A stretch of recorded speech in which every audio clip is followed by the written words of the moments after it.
Welcome, y'all. I am so excited to be here.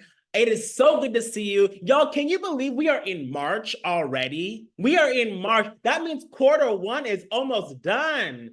But you know what? We're gonna rephrase that. It's not quarter one is almost done. We're gonna say quarter one, the fun has just begun. Come on, somebody. The fun has just begun. Y'all, it is so good to see you. It is so good to be with you. Y'all, if you don't know who I am, my name is Floyd Jones. Joe, soon to be missionary to South Africa. I love that. Joe, connect with me. I'm going to be in South Africa. Maybe I'll see you. But y'all, my name is Floyd Jones. I'm the host who gives you the most. I'm based out of New York City. I am the director of community and partnerships here. And y'all, my fun fact this month, also, I do this every month, so I got to keep coming up with fun facts. But this month, my fun fact is that I just interviewed the one, the only Seth Godin. If you don't know who Seth Godin is, look him up. He talks all about marketing and all about innovation. And he was at the Nonprofit Marketing Summit. And y'all, who was at the Nonprofit Marketing Summit? If you were in the Nonprofit Marketing Summit, I want to see it in the chat. Were you there? Say, I was there in the chat. Christy was there. I love it. Sarah was there. Janice was there. Chad was there. Tim was there. Suzanne was there. That's what I'm talking about, y'all. All my people were in the house. Wasn't it a great time? Wasn't it such an awesome time? The energy was flowing and going. And y'all, we're about to have an even butter time today with my friend, the one, the only, Mallory Erickson. Okay, let me keep going, y'all. So you know the drill. I'm not going to go over all of this, but you know the drill. The recording and the slides will be emailed to you. You know people who join late are going to ask, so make sure you let them know the recording and slides will be sent. Q&A, we know people want to have lots of questions, okay? Use that Q&A. We will save some time towards the end to go over all of them. Comment and use emojis in the chat. Y'all, if you haven't caught my energy yet, if you aren't picking up what I'm putting down, you know that I like to talk back to you, okay? So make sure y'all keep going. Let's keep this thing flowing, okay? And of course, keep the chat kind of respectful because this is one big butter fam. My last question, who is in the Facebook fam? Who's in the Givebutter fam on Facebook? If you are in the Givebutter fam on Facebook, I want to see me in the chat. Me. Paula, thank you. Come on now. Mona's in the chat. I love it. Christine, Carmen, Jenna, Karen, Nancy, Heather, Monica, Rhoda, Kristen.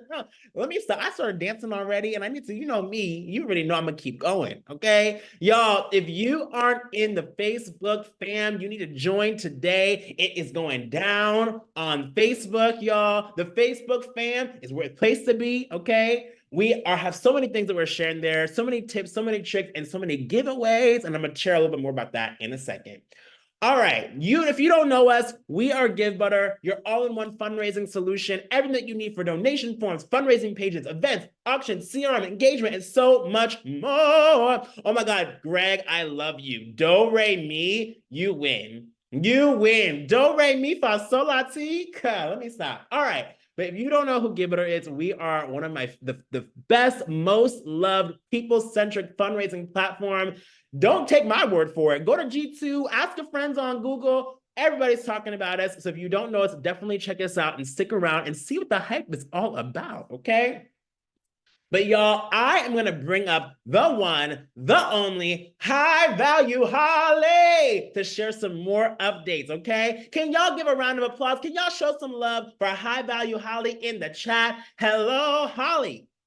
Hi, Floyd. So good to be here. Your energy is infectious as always. So excited to do some updates today. We've got some good ones. I love it. Okay, what is new in Givebutter world? What isn't new, Floyd? Okay, the first one is a reminder because it's so good we had to say it twice, y'all. You can now have recurring donations via ACH. Y'all, this is huge. That means lower fees. That means that your donors have more options for those recurring donations. So we're just making things easier, more accessible, and more fun for your donors. So make sure that you have ACH donations turned on, and y'all make sure that you are offering those recurring plans. So monthly, quarterly, yearly. We love a sustaining donor. Love that. What else? All right, so this is one that the fam has been asking for a while. So now in Track, under the Transactions, Contacts, or Recurring Plans tab, you can now customize the columns that you're going to see. So you can see the data that you want at a quick glance, and these columns are going to work with all of our juicy filters as well. So filter down that data, customize your columns, and get a snapshot of the data that you're looking for in a snap. Listen, I always say the data will help you make a decision. And we are going to go into that even more today, but the data will help you make a decision. And y'all, we are making that data even better. Okay. What else we got? All right, this one is another reminder for everyone, and this one's gonna be really important for March. So y'all stay tuned because Floyd's about to tell you something super cool. But we have our new matching donations feature, and you are absolutely going to want to be using this here soon. And one of the best parts of this is that 84%, let's pause there for a second, 84% of donors are more likely to donate when a match is offered. Wow. Y'all, do not pass over that. That is a huge percentage. So we got to jump on that, and we're here to help you with that match. Floyd, I'm going to pass it back to you. And y'all, we just gave a match to the LCMD Research Foundation. We gave a $1,000 match to them. Y'all, that match was fulfilled within a couple of hours. Within a couple of hours. So if you want to be in that number, what they say when the Saints go marching in, I want to be in that number. Well, 84% is a big number. And if you want to be in that number, then you need to use this match. Y'all, give it up for High Value Holly. Thank you so much. I appreciate you. Thanks, Floyd. Y'all, like Holly said, we have some news for you. If you were in the Facebook fam, then you heard it here first, okay? But I'm gonna let y'all know now, okay? We are doing Givebutter Gives Back. What you think about that? And we are matching up to $20,000. We'll be donating up to $5,000 to 4 organizations for you to launch your very own matching campaign. And like we just said, 84% of donors are likely to donate again when you have a matching gift available. So if you haven't applied yet, if you haven't submitted a campaign, what are you waiting for? If you've submitted a campaign, you already know. I want to see it in the chat. Say me if you have applied. Who's already participated in Givebutter Gives Back? I want to see it. I love it. I love it. I love it. Wendy's in the house. Deborah's in the house. Sarah's in the house. And y'all, this is like a one and done thing. There's no application. There's none of the other things. We want you to submit your campaign and we go on from there. So if you haven't gotten involved yet, scan this QR code or go and join the Facebook fam or click that link that Grace just dropped in the chat. All right. It's my favorite time. What's better than poll time, y'all?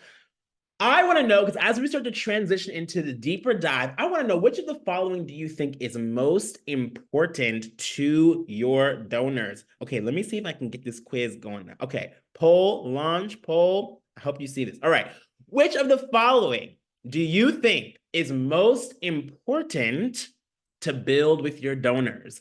Belonging, connection, or consistency? And it could be a conversion of all of them, right? But I want to see, what do you guys think is most important? Belonging, connection, or consistency? I'm gonna give y'all like 5 more seconds. All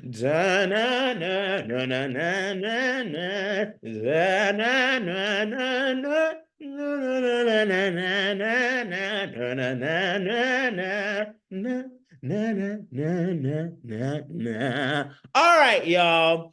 I am seeing a majority of you guys say connection is key. Well, y'all, I'm going to bring up, with no further ado, the one, the only, Mallory Erickson. Mallory, hello. Hello, my friend. I have to tell you, so before I go live and do webinars, I always listen to like 3 songs that are part of my routine to like pump me up and get the right energy. But when I'm on a webinar with you, I don't need to do it. I just listen to you. And I'm like, all right, I'm there. Who needs my little ritual? I am pumped. Mallory, a majority of the people are saying connection. What do you think about that? I think it's really interesting. And I think we will, as we start to dive in today, we'll talk about the relationship between belonging, connection, and consistency. But I think connection is obviously incredibly important. And I like to think about what connection actually like looks and feels like on a human level. So we're going to be talking about that maybe in a different way than folks have thought about it before. But I loved all the answers. I'm so excited. Well, y'all, if you are new to the Givebutter family, you don't know the one and only Mallory Erickson. She is from Berkeley, California. I had the pleasure of having s'mores at this very own house. Come on, somebody. She's the CEO and founder of the Power Partners Formula and the host who also gives the most of what the fundraising. And her 4-year-old daughter is teaching you Spanish. Y'all, I love this. Give it up for Mallory. I'm going to stop sharing. And Mallory, feel free to take it away. We're grateful for you. Oh my gosh. Okay. I am so happy to be here with all of you. And let me just get my screen sharing up because, you know, it's going to test me and make me do it all over again. So just hold on 1 second so you can see everything. Okay. Wonderful. I'm so excited to be with all of you today to go over how to really leverage your CRM, your donor management tool, whether you're on Givebutter or something else, to help you build more belonging, connection, and consistency with your donors. And we're going to talk about the relationship between those things and how those really help you build the relationships that you're trying to build with your donors. Okay. So I know I'm looking at time and I'm thinking about how much I planned for you. I always overdo it because I just want to give you all the things. But this is what we are talking about today around fostering a sense of belonging, building authentic connections, creating consistency through engagement. And then I'm going to give you 4 little habits that help you do all of these things. But we're going to start with helping you understand a little bit about why those elements are important, what those do in terms of building donor engagement, and then how you can use your CRM to make sure that you're doing them really well. If we have not met before, Floyd gave me an incredible introduction, but it is so nice to meet you. My name is Mallory Erickson. Like probably so many of you, I became an accidental fundraiser, first actually as a managing director and then an executive director. And you can tell me in the chat, because Givebutter webinars always have the best chat. Tell me in the chat if you are also an accidental fundraiser. You can just write yes so that I can see those start to fly. There we go. Well, I'll tell you, when I first became a fundraiser, I had all these sort of like big visions. I was going to see this, you know, consistent fundraising success. I was going to be this empowered and confident leader. I was going to naturally attract donors.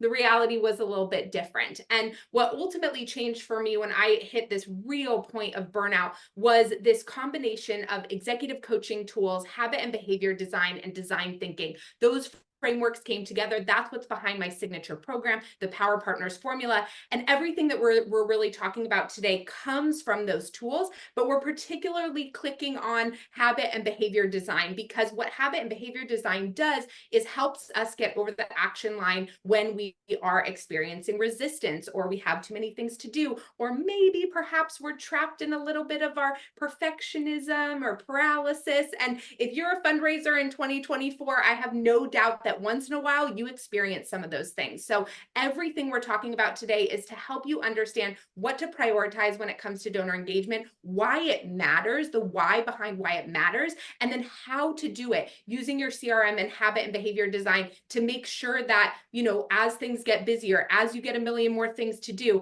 it doesn't fall off. It doesn't fall off, because these are really the actions that lead to donor engagement and helping you raise more.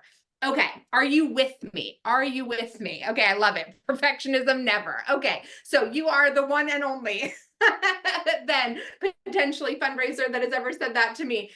Okay, wonderful. So let's start talking about belonging. So what is belonging? I feel like belonging is this word that has been getting thrown around so much more recently, but it refers to the human need to form and maintain strong positive relationships with others, as well as feel connected and accepted within a social group or a community, right? So belonging is essential to human behavior. It influences both our personal actions and our group identity. Okay, so hello, fundraising. Look at that, Floyd, I sang. I love that. Keep it going. Okay. Floyd is so contagious, right? Like, that was a first for me. Okay. But so this is at the core of what as humans drives our actions, drives our involvement in something. Okay. And so it is so important for that reason. It helps us when we feel a sense of belonging, it helps that like two-way dialogue. Floyd and I have talked about this a lot, and we do on his podcast episode on what the fundraising that came out a few weeks ago too, how oftentimes we think about, we say we're building community, but really what we're building is an audience and this one-way communication. Belonging is a really critical piece that flips that, right? It's about dialogue. It's about back and forth. It's about both being a part of something together. And when people feel like they belong, they're more likely to actively participate, contribute their time and resources, advocate for the organization, all of the things that you all are trying to get your donors, your volunteers, your board members to do. So belonging is critical, okay? What I love this sort of like idea to sum it up, right? When we feel good, we do good, and belonging helps us feel really good. We don't have a lot of time on the webinar today to go deep into these personal reflections, but they're here in the slides, and they'll be here in a little extra special bonus that we have at the end. It's really valuable when you're thinking about how to design things for your donors, to take moments to tap into your own experience with these things. If we try to be too like prefrontal cortex-y around belonging, we're like, we kind of turn it into this like robotic thing. So I want you to take a moment after this webinar, when you're reflecting on the things you learned here, to think about like, what does belonging feel like to you? What are places that have made you feel like you really belong? What have they done to do that? Where are places that maybe you haven't felt like you've belonged, and what has signaled that to you as well? The more we sort of tap into the drivers and our own human experience, the more we're able to create those experiences for others too. You're gonna have to hold me I back, love because it. every time you talk, I'm like, wait, this is important. But I really want everyone to look and focus on this for a second, right? One of the things that Mallory just said is, what does belonging look like and feel like to you? And I want you to also ask that same question. What does belonging feel like for your donors? How do you want your donors to feel? How do you want your community to feel when they experience and they come in contact with you? So many times we ask the question, what do we want our donors to do? How much do we want them to give? Where do we want them to show up? But we are asking, how do we want our donors to feel? And that is one of the main differentiators. One more thing, and then I'll stop talking. There is a difference between an audience and a community, right? The main difference, especially with what Mallory was just talking about, one thing I want to say is asking for feedback, actually hearing from your community members and implementing that feedback, right? As opposed to saying, here's my email, are you going to open it? Here's my campaign, are you going to get involved? No, it's a two-way street. So everything that you're harping on, yes, yes, yes. Yes. Okay. And like a great example of that last point Floyd just made is what Givebutter did at the beginning of this webinar, right? They were like, here's a thing on Givebutter you all have been asking for a long time. Here it is. We built it, right? That's an incredible example of what builds actual community, right? That you're a part of that. You've given them feedback. They've listened to you. They've implemented the changes. Like that's that in action, right? And so the other thing, like, yes, like our behavior happens because of how we feel. Our behavior happens because of how we feel. So that question Floyd's saying around like, how do you want your donors to feel? When you start there, the behavior that you're ultimately trying to inspire comes after that feeling. And we focus way too much in this sector on the lagging indicator, the like money at the end of the day. If we focused on the feeling that inspires the action, which is what we're really, big thing of what we're talking about today, we focus on creating the feelings that inspire the actions that we're trying to inspire. That's where we're going to see a lot more success. Okay. I know Floyd and I need like a 3-hour webinar, I feel like. But okay, let's talk about building connection. So connection is a really interesting thing. Building authentic connections helps drive success. It fuels support and collaboration. It builds loyalty. I did a really interesting podcast episode a while ago with Carol Robin. I'll see if I can find that link by the end of the episode, where we talked about what creates this feeling of connection between people. Part of that is letting ourselves be known, creating space for the other person to be known, being authentic and transparent. That's what actually helps us feel that sort of like biological connection. And so this is another place where after the webinar, I want you to think about, what are some close relationships relationships that you have where you feel really connected? And what signals to you that you feel that connection, that closeness? What are some things about that relationship that foster that, right? Maybe you feel, a lot of you I've been seeing like cheering for Givebutter in the comments throughout this entire thing, right? What helps you feel connected to Givebutter? There's something they're doing, there's a community they're creating, a feeling that's there that's helping you feel this truly biological connection. Okay, so tapping into what helps us feel connected, creating the conditions for that connection with our donor is incredibly important, because again, that's another example of the feelings drive the ultimate behavior. Okay, and then the third piece here is around consistency. So look, I think the reality is one of the hardest things about being a fundraiser is balancing this very human, vulnerable act of inspiring people to be involved in your organization with the mechanics of what does it look like to cultivate, steward, invite people to invest in the organization, right? And so we're always balancing this sort of like job that has these operational elements associated with these really like heart-centered actions where we're trying to inspire and create these sort of like feelings and experiences for our donors. And we live at this intersection, and sometimes it can feel like these things are even perhaps a little bit in conflict with each other, right? I hear that a lot of times, like, oh, but if this becomes too routine, then I'm just going to become robotic. So I really wanted to talk about consistency for a second from a really like human perspective, because I think sometimes when we hear the term consistency in a fundraising, we're like, okay, like the routines, you know, the thank you note things, and we'll talk about acknowledgements, but we think about consistency as only an operational thing. But the reality is that consistency is something that fosters and cultivates and supports the other human experiences that we were talking about, belonging and connection. Consistency builds trust, right? That's part of what cultivates engagement and belonging. It enhances transparency and credibility, right? If you only hear from a friend when they want something from you and they aren't consistent about checking in about other things, like how do you start to feel about that relationship, right? Consistency and saying, okay, you're going to get this from me every week, and then all of a sudden you stop getting it and you're like, oh, like, do I not matter anymore, right? It breaks those feelings of belonging. It breaks the connection when we're inconsistent. And so I really want to encourage you to think about consistency as part of what supports that human experience, not just what supports your operational experience. Okay, so I think I put some reflections in here that you can look at later as well, in terms of what are things that you do consistently. How does that ultimately feel for you when you do those things? What are some ways that you do inspire consistent action? And then I think a really important reflection here is, what are some things that get in the way of being consistent? Because I think when it comes to nonprofits and fundraising, one of the things about consistency in particular is that it's not that we don't want to be consistent, it's that we let a lot of things get in the way and reprioritize over what we said was important.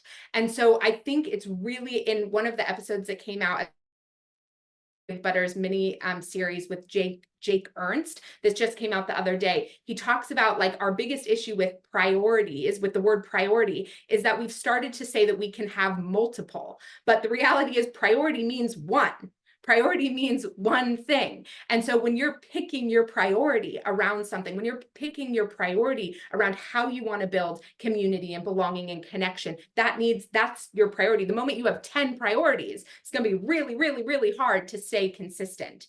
Okay.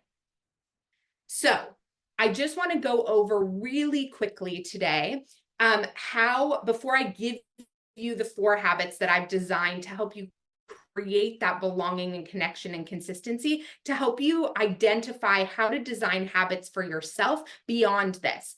So I studied under Dr. BJ Fogg. He has this incredible behavior model where he helps us understand that in order for any action to take place, so in order for you to send that email, in order for you to pick up the phone and call that donor, 3 things need to come together in that moment: enough motivation to take that action, the ability to take that action, and a prompt to take that action. Okay. And so as we think about the 4 habits that I'm going to be sharing with you today, I also want you to think about, okay, what do I need? How do I want to prompt myself around starting to do that on a weekly basis or bi-weekly basis or monthly basis, whatever works for your capacity? I want you to think about, what do I need ability wise in order to be able to do that? And then how can I keep myself motivated around continuing to do these actions with our donors? Because I know the way that that's going to support our organization, our donors, our community, etc.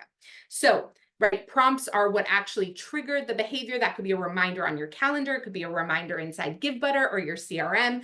Ability is like, can you actually do the thing, right? So if you're like, okay, I'm going to make, phone calls to donors, but you've never collected phone numbers, then no matter how motivated you are to make those phone calls, you cannot do it because you don't have the actual phone numbers, okay? And then motivation, when it comes to fundraising in particular, is really related to hope and fear. So hope drives motivation up and fear drives motivation down. So the reason I started this talking about belonging, by the importance of belonging and connection and consistency, to help maybe build some hope for you around what's possible when you prioritize these activities. It can be really easy with fundraising because a lot of fundraising activities are scary. It can be really easy with fundraising to have the fear take over and deprioritize us taking action. So let's say you want to start calling donors after they make their first donation, and you're like, okay, I'm going to start to do it. And you put it on your calendar to remind you once a week, you're going to make that phone call. But then you go to pick up the phone and all of a sudden you hear inside your head, oh, they're going to be mad at me for calling right now. Or, oh, nobody likes to get cold called out of the blue. Oh, it's definitely lunchtime, so now doesn't work. And those fears, they drive your motivation down and they don't allow you to get over the action line. So what I want you to do with all of these things is think about the hope involved in each of these actions, to sort of hear that doubt, hear that narrative that is oh so normal, and to give yourself a boost of hope.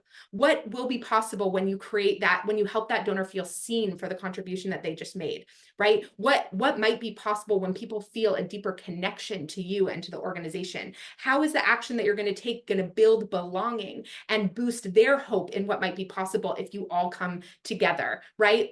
So these are I want you to think about these elements as you're moving into taking these actions, okay? Good to know I'm not the only one in this feeling. Holy moly, you guys, I don't know which feeling you're even talking about anymore based on what I just said, but if I can just say one thing before we go into these fabulous fours, every single feeling that you have when it comes to fundraising is completely normal. All of that self-doubt, all the feelings of, if I was a good fundraiser then, all of the nausea maybe that you feel in your belly, that pit in your stomach, the resistance to click send on that email, the fear that maybe this isn't ready enough, or I'm not good enough, or we're not worth this, all of those things, those are all so normal. And I will tell you, I thought I was a bad fundraiser for years because I was like, there is no way that good fundraisers feel this way. The reality is, everybody feels that way, because that's what happens when we feel really vulnerable and asking for money, inviting people to give around things that we feel so passionate about, that matter so much to us. Of course, that is a vulnerable thing for us to do.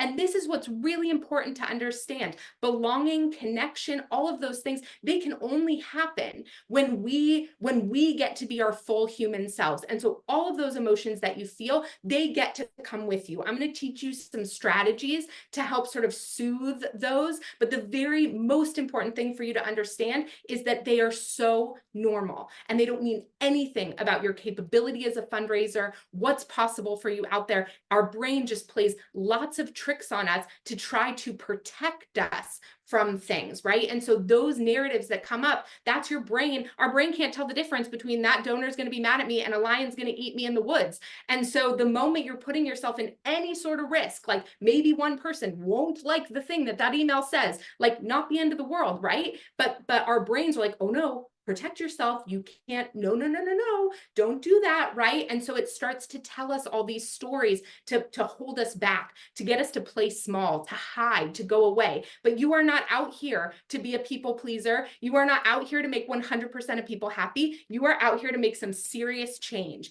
And that means helping yourself get over the action line, even when it feels really scary. Okay. Whew, y'all, that was not in here, but it felt like what y'all needed right now. So I just wanted to avoid screaming. Look, I just think at the end of the day, Like, this is what matters the most. Every single fundraising action that we talk about is only possible when we can remove the resistance to taking those actions. And the resistance to taking those actions is happening in that doubt. And by normalizing it, knowing that it doesn't mean you shouldn't do the thing, but that it's a normal way that your brain shows up, helps you actually get over the action line. Okay. Whew. Let's go, right? Okay, let's go. Are you ready? Ready for me to leave this behind? We're going to go into the fabulous four. We're going to actually talk about each of these. We're going to talk about some of what I'm talking about now a little bit later too. So I'm going to give you 4 habits that help you build more belonging, consistency, and engagement with your donors. Before I do that, I'm going to give you kind of like a bonus habit. So something that I think is really helpful, I remember as a fundraiser, like one of the things that was so hard was like getting information back into my CRM, right? And I'd be like sending emails, and there's a lot more sort of connected systems these days, but I always like my CRM was sort of like this afterthought, right? I was like, okay, I'm going to do all this fundraising work this week, and then on Friday I'll go and I'll put it all in my CRM.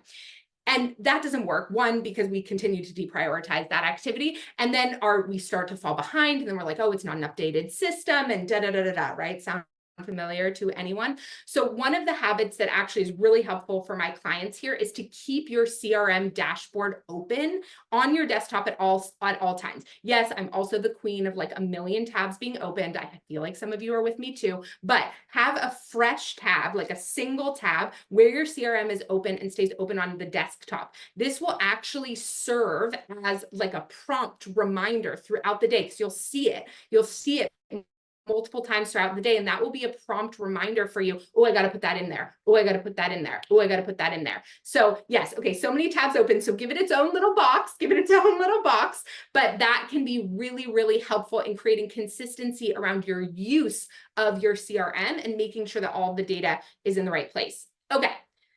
Whew. So habit number 1, I wanted to talk about belonging, particularly for new supporters, because here's the thing. I think a lot of times in our sector, we focus a lot on creating a sense of belonging as we're engaging donors to give, but then it falls off right after they make a gift. They get an automated tax receipt and thank you email. And I'm not saying those are not important. That is very important.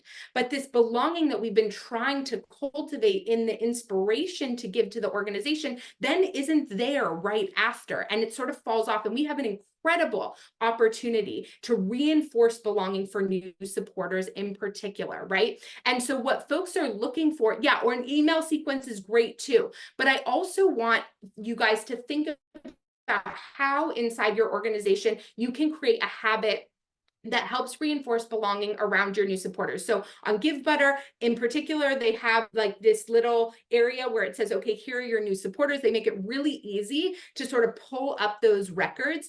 And so the prompt you could do is put something on your calendar, maybe weekly, bi-weekly. You're going to review new supporters consistently. You want to think about how you're going to create a great first impression for them. Do you want to send them a little Loom video? Do you want to send them a personalized text message? Do you want to send them, just a personal email from you, right? What is that first impression going to be? Because what we need as humans is to have our identity validated. And the way we build belonging right after a gift helps people do that. It's like, oh, I made the right decision giving to this organization because look, they're showing up in the same way they did to ask for the gift after I've made the gift, okay? As much as possible to use personal outreach, like as a motivator, and that doesn't always have to be a phone call. Figure out the modality through which you have the most capacity to do it. It could be a text message, a little video message, whatever it is, but to help you have that sort of personal opportunity. And then simplify two-way dialogue. So what Floyd talked about before in terms of surveys and getting feedback and then implementing that feedback. Maybe in your email sequence where you're welcoming them, the second email is a survey where you're asking for their input on something, right? Start to think about how the new supporter is going to be sort of cultivated into community, not into your audience, right? That's the transition that needs to start to happen. Okay, so the first thing is to think about the habit or the behavior that you want to design and focus it on building belonging for new supporters. And I just gave you a few different ideas in there as well. Okay, habit number 2 is around fostering connection with an acknowledgement policy and practice. Okay, let me tell you something. there's actually two pieces to this that I think are really important. So in Givebutter, you have your automated email that goes out after a gift, right? And you can customize that, and that is really important, and the tax receipt and stuff like that. Oh wait, and I'm gonna actually answer your question right now. How does a survey foster community? Because it creates that two-way dialogue. It's an engagement opportunity where people feel like, now, I think to Floyd's point, if you survey your folks all the time and you never demonstrate that you're, implementing or, that feedback, or that you're thinking about that feedback, then the survey alone is not necessarily helpful. Although I will tell you that the behavioral science around it is that even asking for feedback is helpful in building a sense of belonging, connection, and community. Have you ever noticed how after you're on a help desk call or something, a little thing pops up like, how was that? Like, rate it 1 to 5, right? Have you guys had that before, where you get prompted to give a rating? Yes, tell me, are we still here? You with me? That little survey, customer service survey. Yeah. Okay. So the reason that happens, believe it or not, is because even being asked that question, even being asked, did they meet our needs, helps improve our affinity, sense of connection, belonging, community to that entity. That has been scientifically proven. So whether or not we even answer it, it doesn't matter. Just the fact that we've been asked that actually helps us do that. But the community piece, I think in particular, what really matters there is that we're implementing that feedback, or we're talking about that feedback, and that the survey is part of what creates that two-way dialogue. But in terms of connection and belonging, and just our affinity for things, even just being asked to contribute helps those things really increase. Okay. Yes, thanking them for their feedback. Absolutely. Yeah, exactly. Okay. So acknowledgement policy and practice. Listen, everybody always asks me, what is the most important way for us to personally acknowledge and thank people? I don't like that question. Here's why. Your capacity as a fundraiser matters. Okay, your team's capacity matters. And so what's really important is that whatever acknowledgement policy you create is designed and personalized for the capacity of your organization. Yes. Is personal outreach better? Yes. Yes. Period. But what is possible with your organization. And so my recommendations are to think about crafting an acknowledgement policy, first of all, that takes into account all of the different people who can help you acknowledge, right? So do you have volunteers? Do you have board members? What can different staff members do? Maybe not everyone's engagement is going to look the same. You're going to have one person who does the text messages for this group of people, one person who does the phone calls for this group of people, right? But create something based on the capacity and the makeup of your organization, and really who can help you do this. And then personalize that outreach as much as possible. I gave this to myself because I think when people hear oh, make it all personal, they're like, oh my God, Mallory, are you kidding me? But I think we have to think about personalization in layers, right? Personalization can be even having an email go out with the person's first name at the beginning of the email, right? Personalization can be that personal video that's made. It can be an invitation to meet. There's lots of different ways to create personalization and to use technology and your tech tools to be able to do that. Okay, Floyd, you got something, hit me. Okay, it'll be like 5 seconds. But I just want to say a way that you guys can make this practical is add this as a job for your board members, right? I always love creating board members, advisory board members, but do welcoming as a job, right? I always say all the time, if you want to go fast, go by yourself. But if you want to go far, go together. And exactly what Mallory said, you can't thank everybody all at once. You know what I mean? Yes, we can have a sequence, but the way that you scale intimacy, the way that you can scale intimacy is by training other people to do the things that you can't do. So anybody can say, thank you. Why did you get involved, right? Give them actual tasks to do and have them follow up. It can be a simple script, and that will go a long way. Yes. Okay. So Floyd just took the words out of my mouth, because that's what I was going to say here too, is that giving people the opportunity, have them help you with this. And one of the things I really like about Givebutter is they have this tool, like when you look at the transactions that have happened, where people can mark off whether or not the person has been acknowledged. So this makes it really easy for different groups of people to help participate in the acknowledgement piece. The other thing that I'll tell you is involving your board and volunteers and staff members in your acknowledgement is actually a great way to help build a healthier culture of fundraising inside your organization, because it's such a lovely way for people to sort of dip their toe in. So whenever organizations are like experiencing a ton of resistance from board members fundraising, which by the way is everybody, one of the first things that I suggest they do is have them involved in actually the like thank you and gratitude cycle. So give them that script, be clear about which people you want them to reach out to, and then have them track it inside Givebutter. And then you guys make sure you put a prompt on your own calendar to make sure that those things are happening if you've disseminated out the responsibility, right? But you can build community around that too. I mean, inside your organization, and that's going to help you create more consistency as an organization in terms of how you do an acknowledgement policy. And then of course, like, you know, we don't always get through to people on phone calls, but when you do, you can add, people can add those to the records. It's just a really great way to get like everybody involved and also make sure that the data is being tracked. Please do not do it in a separate spreadsheet when you have this great tool, because this is the information that's really important, really rich, for you to be able to build on later. Okay. Habit number 3 is around segmenting donors to meet them where they're at. So this is back to the piece around not everything that builds connection and belonging is one-to-one, right? That's one way, but part of how we build connection and belonging and community in a scalable way, like what Floyd was talking about, is by segmenting our donors and meeting them where they're at. This means recognizing how did they come into our organization in the first place, speaking to them specifically based on the alignment that we know exists between them and our organization, and then actually like taking the time to segment those groups and tailor our communications to who they are. Okay, I don't know how many of you have experienced this, but there have been so many times where I've participated in a peer-to-peer campaign with a friend who asked me to contribute to something, and then I get an email like a few weeks later that's like, thank you for being such a long time supporter to blank organization, and your consistent, you know, support of blank and your belief in X, Y, and Z. And I'm literally like, what organization is this? I don't even know. And I have to Google it. And then I throw it in my email. And then I realize, oh, my friend Aaron invited me to give to his bike ride.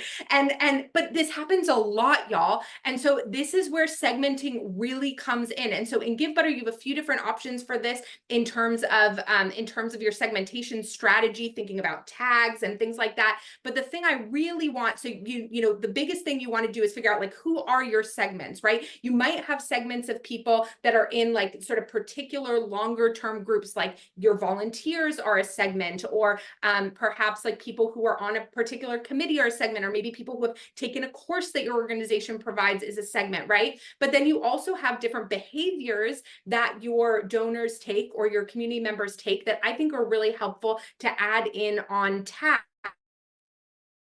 Things like, oh, they just came to this event, and so we want to have a follow-up email after that event that really speaks to them being there as the last activity. These things are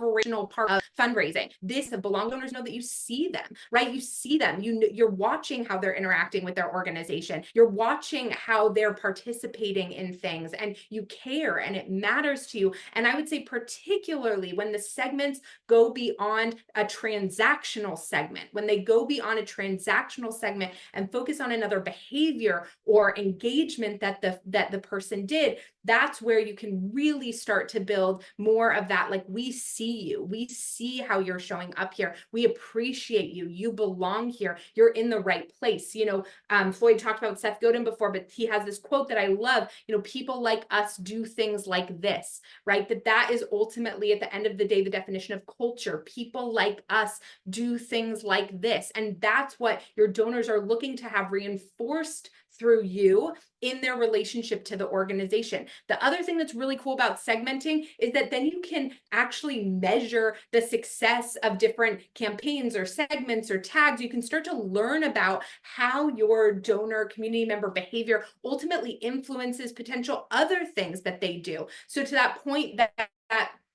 that I said before around like, if we focus on creating the feelings, if we focus on creating the experiences that ultimately lead to the type of engagement that we're asking people to do, then we're also able to measure and see, okay, how good of a job are these experiences doing in actually creating those feelings and actually creating that sense of belonging. So I just love it. And you can find more about that inside Engage. Okay. Given what we talked about before, I think this next one is going to be very helpful for folks. So I did, as part of Givebutter's mini series on what the fundraising, I interviewed a researcher out of Stanford, Suchi Huang, and we talked about what happens when we start to feel like we aren't doing a great job in our fundraising. And she's a motivational scientist in particular, and she has been studying what happens when, you know, our motivation is always waning, right? Sometimes we're the hare, sometimes we're the tortoise. Motivation is supposed to ebb and flow. We cannot always be the hare. You might notice when you launch a campaign, okay, everybody's in hare mode, and the end of a campaign, everybody's in hare mode. But throughout the middle of the campaign, we're in that tortoise mode. That is normal. That is a normal way that our motivation should ebb and flow.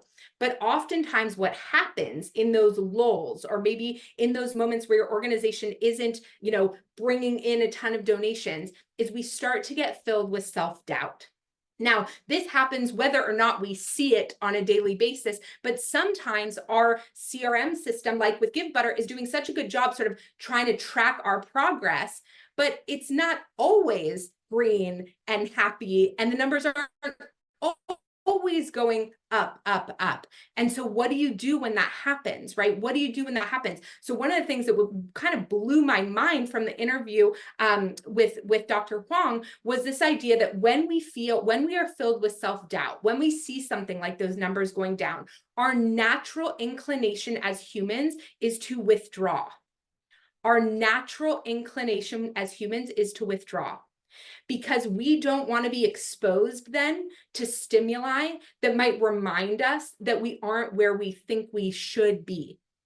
And so this has tremendous implications for fundraising, because it means that maybe when we open our dashboard and we're in the red for the month or for the week or whatever it is, and we see that red, it actually causes our body to kind of pull back and go more into protection mode and isolate. What does that mean? It means we're much less likely to reach out to donors. We're much less likely to do the number one thing that is most important to start to drive our fundraising numbers back up and keep us motivated, because connection increases motivation. Connection increases motivation, both in terms of your donors and helping them get over the action line to participate, but also in terms of you as the fundraiser. What you need in that moment where you're filled with self-doubt more than anything is actually to connect with each other, to connect with your donors, to connect with your team, all of those things. And yet your brain plays a little trick on you and has you start to withdraw. And so I really wanted to bring this up because I think it's easy for us to talk about, okay, what are all the things to do when things are going well? But I think what's really, really critical is, what do you do when things aren't going the way you want them to? And so I want to give you some real executive coaching tools to help you get over the action line when this happens, because this is so normal, okay? Your numbers are not always going to be in the green. They're not always going to go up, especially if you're doing week over week comparisons or month over month comparisons, because your activities are really different month to month as fundraisers. So if you open that and you're like, oh my God, we're down, and you don't sort of even take a moment to say okay, but what were we doing last month that we're not doing this month, right? Then we just start to spiral. We go into our chatter. It's totally normal, but I want to help you get out of it, okay? So the first piece that I talked about before is to acknowledge and validate how you feel. This is actually a scientifically proven strategy. When we start to spiral, to acknowledge our feelings. Okay, this feels really scary. Gosh, seeing that red on there does not make me feel good. Okay, that's normal. Of course, that's normal. I care so much about how this campaign is going, and that's making me feel like I'm not where I should be. It makes sense that I'm feeling nervous about that right now, right? So acknowledging and validating how we feel. We think that we need to tough love ourselves or something around this. I don't know who started that trend of like how we think we should talk to ourselves. We just need to like put our head down and get through it and push ourselves farther. But actually, when we're feeling self-doubt, that is a surefire way to create paralysis in your fundraising action. The way to move through it, the way to take your next fundraising action is actually to acknowledge and validate how you feel. It downregulates your nervous system. It helps you be able to move forward. The other thing is to help you reframe it into constructive action. Okay, is there something that we did last week when it came to our fundraising that we aren't doing this week? Is there something we should think about doing here? Maybe if we're working over month to month, get curious and figure out, okay, what could this teach us right now? Sometimes it's just like, no, actually last week was the end of a massive campaign and this week we're all sleeping and that's fine. But sometimes it might indicate something that you want to get curious around and you want to think about implementing. And then one of the things that can really help here is building a habit around action instead of just results. So I talked about this before. We are so hyper-focused on the lagging indicator, on the money coming in, and that we have there's a long feedback cycle to that money, right? And so what we need to start tracking and building habits around are the actions that we want to take. So the actions might be reaching out to 5 donors today. The action might be making those videos to your new supporters, and to measure and celebrate the action, okay? The other thing I mentioned this before is to leverage support networks and resources. I love that y'all have the Givebutter community. That is a great place. And to think about even within your teams, within your networks, because our connection to each other helps increase our motivation, okay? Okay, and then this is, okay, I'm gonna give you this one really quick. I'm just looking at time. I know we have questions. The other piece here is around practicing shine. So I've already talked about prioritize the actions instead of the outcomes, right? All of those different things, but then you need to celebrate those things. In habit and behavior design, this is called shine, and it does not have to be a big thing. People are always like, okay, so like, do I send a gift to somebody? No, literally all you have to do is take a moment. You can give verbal recognition to someone else, but where shine is really critical when it comes to fundraising is giving it to yourself. Good job, Mallory. You just did something really brave. Good job, Mallory. It was so scary to submit that grant proposal, but you did it anyway. Those tiny moments of positive reinforcement for ourselves, that's what cements the behaviors that we are trying to get ourselves to do consistently. So the moment that you do all of the habits we talked about, you do your welcoming, creating belonging for new supporters, you acknowledge the list of folks that you were tasked to acknowledge, right? You've segmented a list and really tailored the communication to that group. I want you to give yourself shine. I want you to give yourself some positive reinforcement in your brain. And truly, it will help cement your ability to do that moving forward. Okay, so I know we only touched on habits just a tiny bit here. So I wanted to give y'all another guide to do that as well. In case you're interested, I have these other 5 fundraising habits that are designed beyond your CRM. I'll put the link in here as well. And then I won't be able to find my actual slides. I know we only have 5 minutes left. I'll give you a moment to grab this if you want. Here's also the other contact information for me if you want to hit me up on Instagram, LinkedIn, anything like that. I love to connect with you. I had already told Grace and Floyd that I'm happy to bounce into the Facebook group too as well to answer questions we didn't get to today anywhere. Yeah. All right, Floyd. I did it. Child, that was, y'all already know what to do. Put it in the chat. If this was good, let Mallory see and feel and experience all that goodness. Put some love in the chat while we get these questions up because, sis, you did that. You did that. And one thing that I really want to hit on is that every single level that you go on, I mentioned this last week at the summit, but every single level you ascend to, every new campaign you do, every new fundraising you do, the more higher you go, fear does not disappear. Fear does not disappear. It's always going to come up in a different way, right? And fear will always talk, but you have the power to talk back. And that's why I love that shine method. Talk back to yourself. Talk to your community. Let them know what's going on so they can help get you to the next level. So this is amazing. Let's get into some Q&A because there is some good stuff in here. Okay. So I think we have time for like a few questions. How much of this is scalable? Oh, Frank Pearson asks, how much of this is scalable to a small nonprofit with a single volunteer fundraiser? This is my favorite Yes, kind of yes. question. Go ahead. Okay, so this is where you all really need to think about what your capacity is. So, listen, I have had people coming into Power Partners for 3 years as a single run business entity, and I still recorded a 30-second video every time somebody entered the program, welcoming them into the program.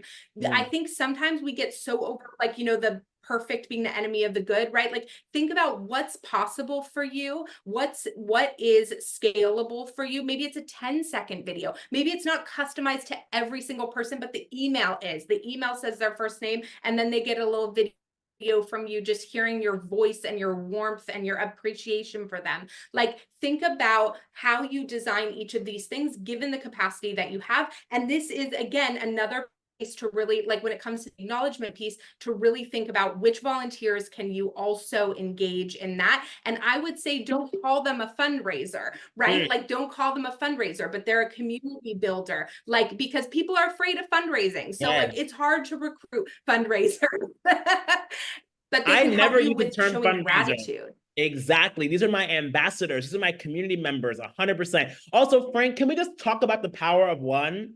All you need is one, right? All you have is all you need. And guess what, Frank? If you know one volunteer, I can guarantee that they know one person. And that one person that they know knows another one person. And that one person knows another one person. And before you know it, that's how you build a movement. Everything big, everything bold started with a single spark. So be that seed and germinate that seed. Add the water, add the sunlight, add the love, and you're going to watch it continue to grow.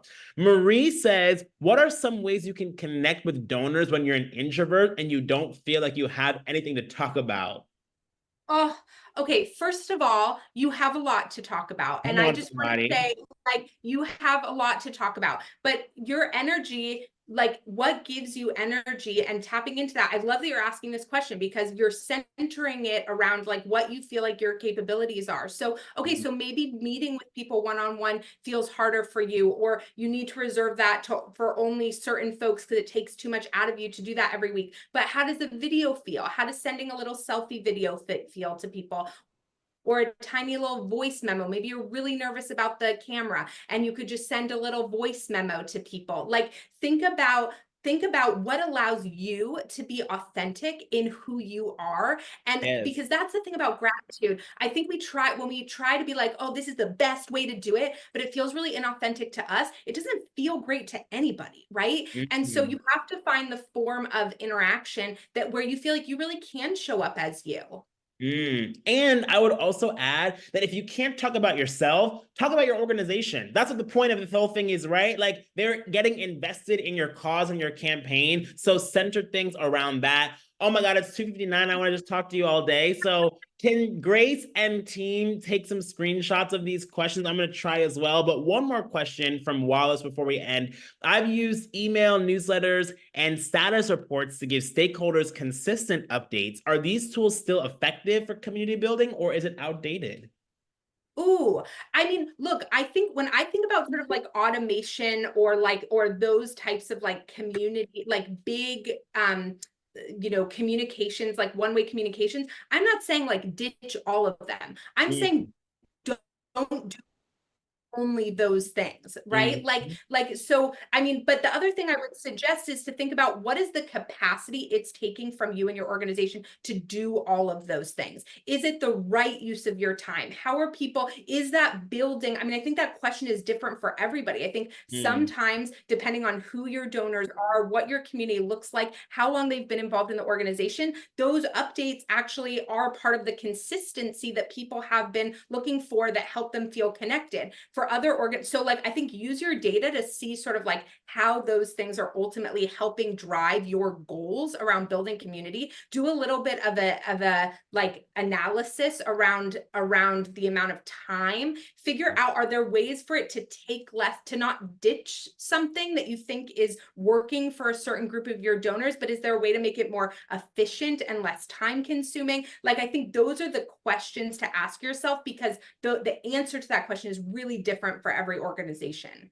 I love that. I love that. All right. Since you're sharing your slides, can you fast forward a couple slides for me? Mallory? Yes. It's okay. Keep going. Yes. So, y'all, first of all, thank you so much, Mallory. I am so grateful for you. And I know that the community here is grateful for y'all. We have a few more reminders. Make sure you apply for March Matchness. Y'all, I'm still catching my breath because that was so good. Make sure you apply for March Matchness for Givebutter Gives Back. And then y'all sign up for next month's webinar. It's going to be hosted by yours truly, and we're talking all things corporate sponsorships and matching gifts. Y'all, I got nothing else to say. Can you go to our last slide, Mallory? It's the thank you slide. If no one told you today, I'm here for you. I'm rooting for you, and I love each and every one of you. Go out and continue to change the world. Thank you so much for being here, and thank you so much, Mallory.